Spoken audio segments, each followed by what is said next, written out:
Welcome to another episode of the show I like to call Life's Messy, Live Happy. It's the show that I take your questions, whether they're after a presentation, whether you text me or email me. I like to take your questions and help you go deeper into the philosophy, because many of you are saying, I love this, Sai, but how do I apply it back at the workplace? So I have a great question from Leanne today from Canada. She asks, what are some of the most effective ways to measure drama reduction in the workplace?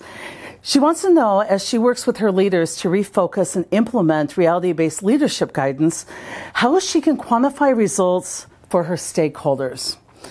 So let me give you a couple of options. First, you already are measuring your results, your outcomes. You already know what your budget is, what your goals are, how many resources it's going to take to get that work done. You're already presented with aggressive agendas and limited resources. The first way to measure drama reduction is you get done what you promised, and it comes more effortlessly with fewer resources. See, the best way to measure drama reduction is in the metrics you already have, but that you're seeing so much more success.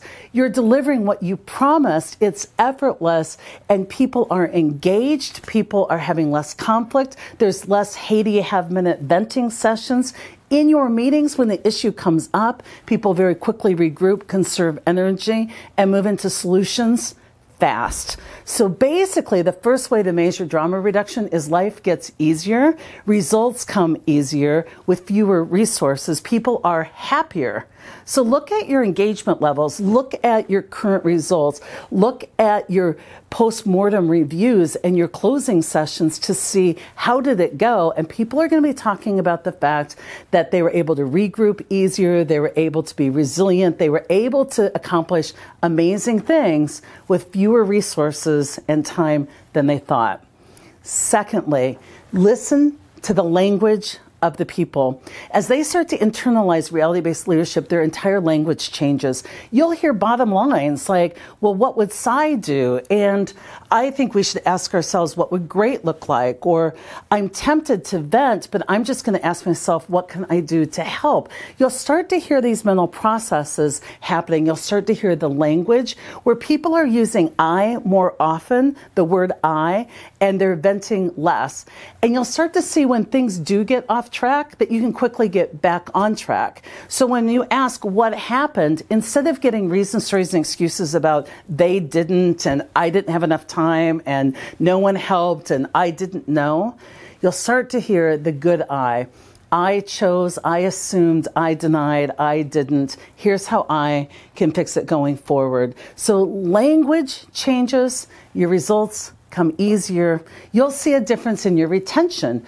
If you measure retention and you look at the type of retention that's undesirable and desirable, you'll start to see that the right people leave your organization. So your retention won't necessarily go up, your turnover won't necessarily go down, but regrettable turnover will go down and encouraged turnover will go up. So the bottom line is look at what you're already measuring and just consider reducing the drama as an accelerator and an amplifier.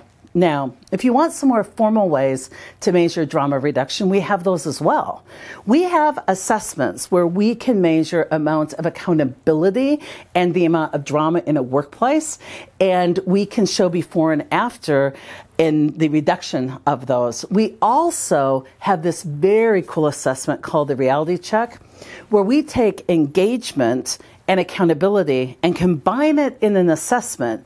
So we ask people about their engagement, and then we measure their accountability levels, and we help you look at accountability levels before and after if they're rising, and we look at engagement.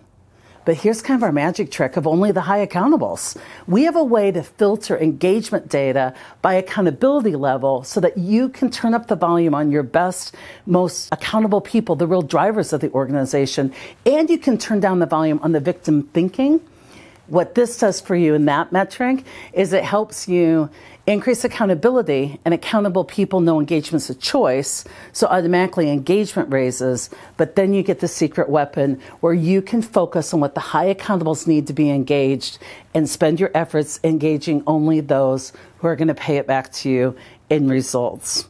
So I hope I've given you quite a few ways that you can think about how to measure reduction of drama in your workplace. There isn't necessarily that one big test, although we have some formal assessments.